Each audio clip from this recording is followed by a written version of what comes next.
bienvenue.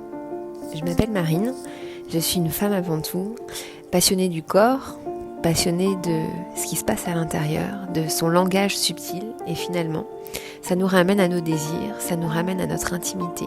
Et puis j'ai pris conscience à travers mon histoire, à travers mon intimité, qu'il y avait beaucoup de points communs qui venaient résonner dans l'intimité collective.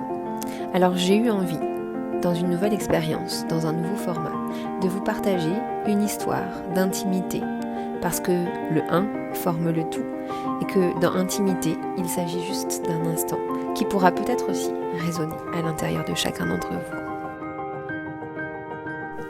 Aujourd'hui, je voulais vous partager quelque chose de très léger et de très amusant. De plus en plus, dans les moments où je suis avec mes enfants, je me sens happée par ma créativité, par mon envie de communiquer avec mon entreprise, de connecter avec ma créativité. Parce que j'ai compris que c'était une grande part de ma réalisation profonde en tant que femme, en tant qu'individu.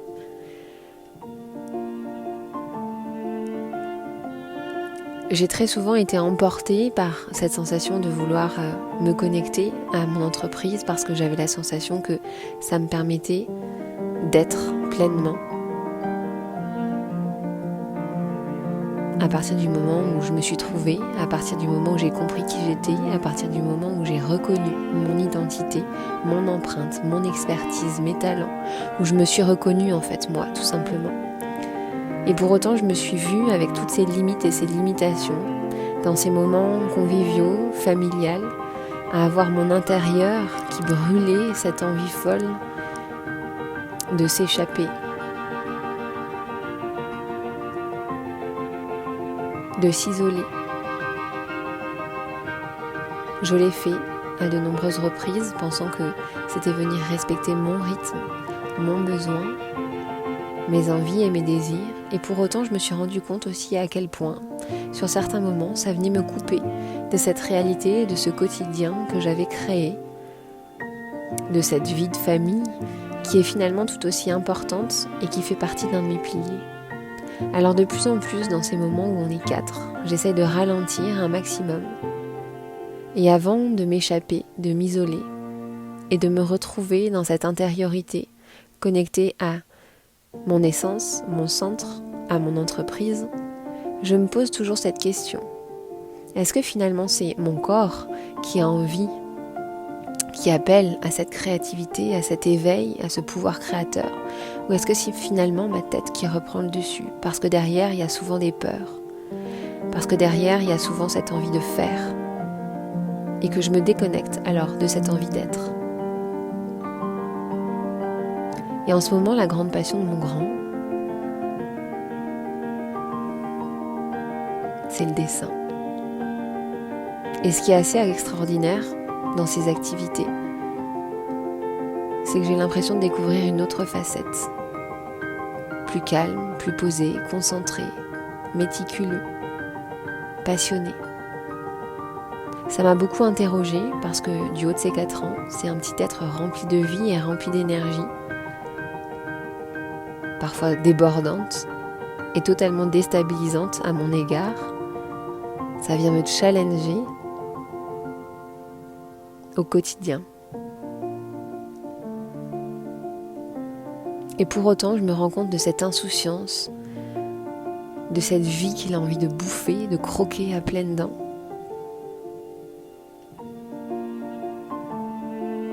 Et je me réjouis de le redécouvrir, les jours avançant, les activités évoluant, et notamment autour de sa créativité et autour de cette passion actuellement pour son art.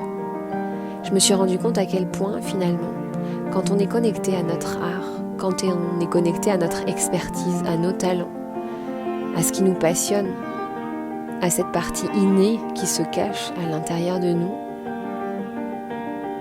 qu'on laisse virevolter, qu'on laisse s'exprimer et qu'on laisse alors passer à l'action pour réellement exprimer notre art avec notre empreinte, notre fréquence, notre unicité, notre couleur, notre carnation. à quel point les choses se posent.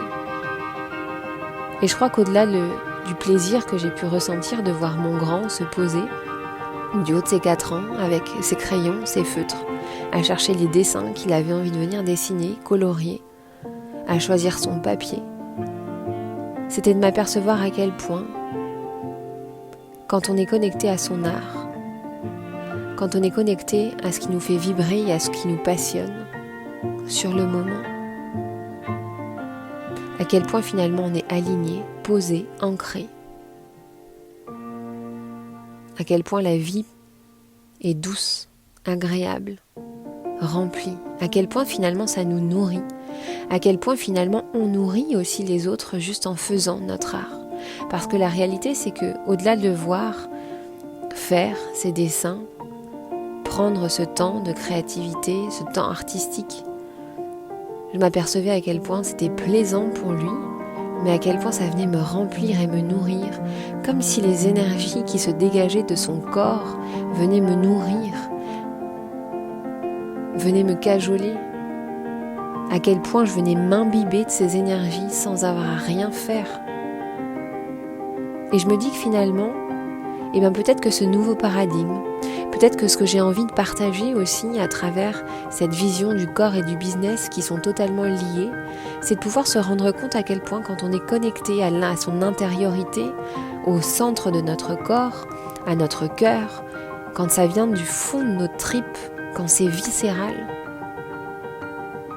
quand on est juste subjugué, passionné, qu'on vit et qu'on vibre pour ce qu'on est en train de créer dans notre vie, à quel point finalement sans avoir rien besoin de faire, on vient déjà nourrir de par cette énergie créatrice, de par cette énergie puissante, douce, bienveillante, profonde. On vient en fait permettre à toutes ces ondes énergétiques de se diffuser autour de nous. Et sans le savoir, on vient déjà impacter la vibration de notre monde. Sans le savoir, même si on ne travaille pas avec d'autres gens, même si on ne coache pas d'autres gens, même si on n'a pas affaire à des patients, à des clients, à cet instant T, on vient nourrir notre monde environnant de toutes ces ondes positives, magnétiques, de toutes ces ondes et ces fréquences qui élèvent la vibration de notre monde, de notre univers. Et finalement, quand on revient à cette essence, c'est l'essence de la joie, c'est l'essence de l'amour. En fait, c'est l'essence de la vie.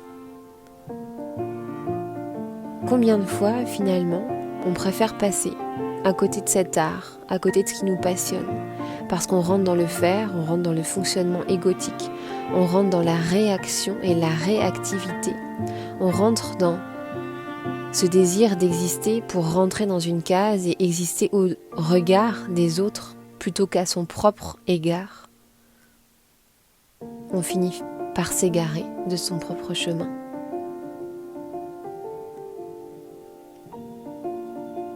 Combien de fois j'ai pu penser, combien de fois maintenant j'entends dans ce monde du mentoring, toutes ces personnes qui me disent que sur le papier, elles ont tout pour être heureuses et que pour autant, elles ont la sensation de courir après le temps, qu'un rien vient les déstabiliser.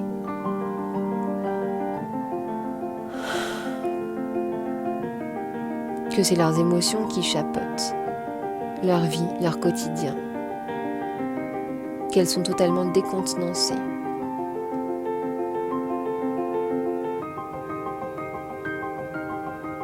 Je peux vous le dire parce que je suis passée par là. Et je pensais qu'en fait, la solution était de venir rééquilibrer, réajuster, remanier mon quotidien, me réorganiser en fait, agir sur ma structure. En fait, je m'étais totalement trompée. Ça marchait, mais ça faisait un peu effet pansement. Et puis quand tu l'arraches, ça fait encore plus mal.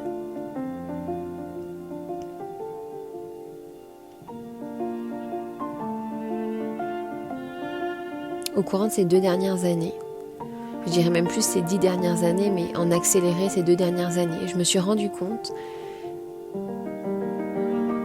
qu'avant de venir changer sa vie, avant de venir revisiter son quotidien professionnel, il était tellement bon, tellement précieux, tellement puissant, tellement constructif de revenir dans son intériorité, de revenir se rencontrer.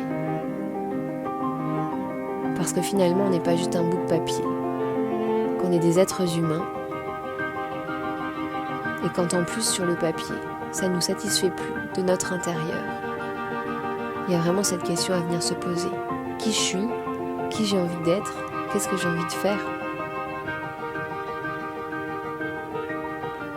Et pas qu'est-ce qu'on me demande de faire ? Qu'est-ce que je devrais faire pour que les autres me reconnaissent, m'aiment, m'entourent ? Qu'est-ce que je devrais faire pour ne pas être trahi à nouveau, abandonné à nouveau, rejeté ?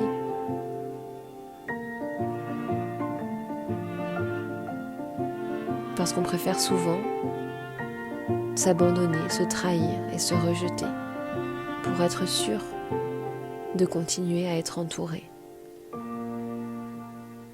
Et puis le jour où il y a des départs, le jour où il y a ces tornades et ces tempêtes extérieures, circonstancielles, qui viennent tout détruire, semer le chaos, et bien finalement on se rend compte qu'à l'intérieur de notre carcasse, c'est vide. Et puis c'est d'autant plus difficile de venir se reconstruire, ou en tout cas de voir qu'on est déjà en reconstruction intérieure. Alors que de venir prendre ce temps pour se rencontrer, se découvrir, pour oser grandir dans notre intérieur avant de venir grandir notre réalité et notre aspect humain, on se rend compte que peu importe ce qui se passe autour de nous, on a tous les outils, toute l'énergie, toute la puissance pour continuer d'avancer, pour agir et ne plus juste réagir.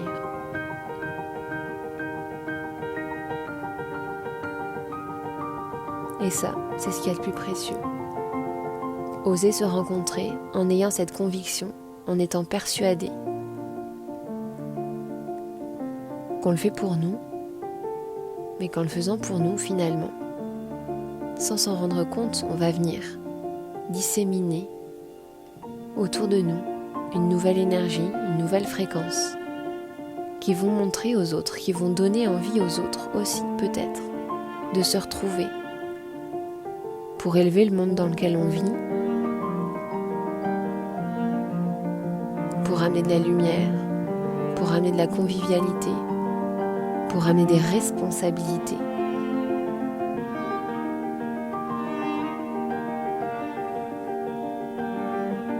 Parce que quand on se découvre, quand on sent toute cette vie à l'intérieur, c'est tellement plus facile de ne plus jouer ce rôle de victime. Parce que quand on joue à cette victime, on le fait juste pour venir se protéger. Parce que si on nous attaque de trop près ou de trop fort, toutes ces cuirasses, tous ces carcans, toutes ces barrières qu'on s'était mis pour venir se protéger vont venir exploser en vol, révélant alors tout ce vide intérieur, tout ce chaos intérieur. Et finalement, plonger dans ce voyage intérieur, dans cette intériorité, c'est aussi se rendre compte et s'apercevoir de tout ce qu'on a déjà à l'intérieur de soi. De se rendre compte qu'on n'est plus obligé de venir se protéger avec tous ces fardeaux, avec tous ces carcans, avec toutes ces couches qui viennent finalement nous enfermer, nous étouffer.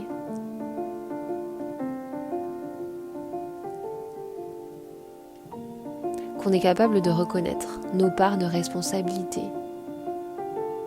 ces choses qu'on aurait pu peut-être faire différemment, qui nous servent de leçon, de savoir communiquer et échanger avec l'autre en revenant toujours sur cette intention de base. Parce que quand on fait les choses, on ne les fait pas pour blesser les autres, en règle générale, on les fait pour soi et puis surtout dans une intention positive, remplie d'amour. de se reconnaître. C'est de reconnaître ses talents, son expertise, mais c'est aussi reconnaître ses torts. Et parce qu'on reconnaît ces deux polarités, c'est tellement plus facile et tellement plus puissant de venir poser des mots, M-O-T, sur des mots qu'on a pu ressentir à l'intérieur de soi.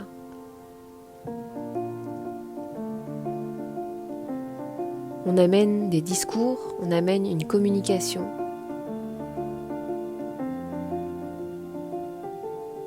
Un responsable, dans une intention de co-construire la relation, de partager son point de vue, d'écouter le point de vue et de respecter le point de vue de l'autre, pour finir par trouver un entre-deux, un lien, une union entre les deux.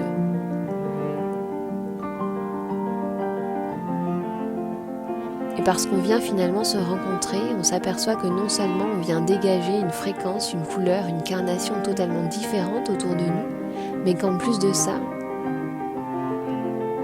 on arrive à créer un lien de par cette communication avec les autres, qui permet alors de propager de manière exponentielle tous ces changements intérieurs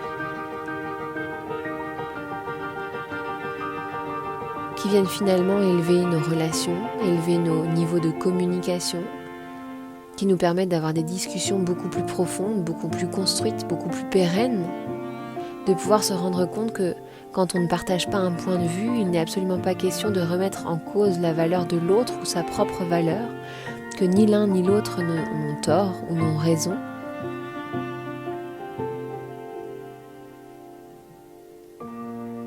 Que c'est juste un entre-deux à venir trouver. On sort de ces discours, de ces relations, de ces fonctionnements égotiques qui nous amènent à nous détruire. Donc finalement, quand on part dans ce voyage intérieur, on se rend compte à quel point c'est bon pour nous, c'est bon pour les autres, et puis surtout c'est bon pour le monde dans lequel on vit. C'est pour ça que j'aime tant parler de cette médecine intérieure qui est responsable et écologique. Parce que quand on ose rentrer dans cette profondeur, c'est de pouvoir se rendre compte que ce qui est à la base de tout ça, c'est ce désir de vivre, c'est cette vie. Et puis, c'est cet amour aussi. C'est cette intention créatrice.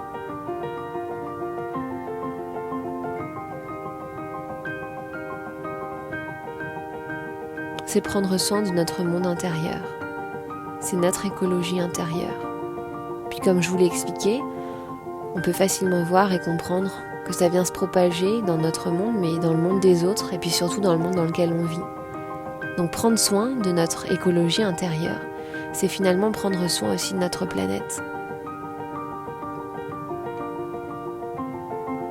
Et puis la santé, la médecine finalement, la base c'est la vie. Donc quand on connecte à cette puissance intérieure, on laisse notre femme médecine exister pour propager la vie, pour éveiller la santé, pour réactiver la joie, le plaisir, les désirs, les unions, les relations, le collectif. Puis là encore, on se rend compte finalement que on est un, mais on est aussi un tout.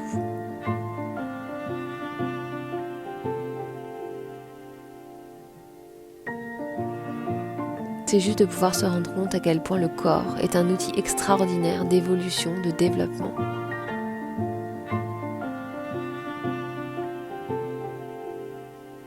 Qu'à partir du moment où on accepte et on accueille le langage subtil de notre corps, on arrive à comprendre un autre fonctionnement de toutes ces choses qui nous entourent.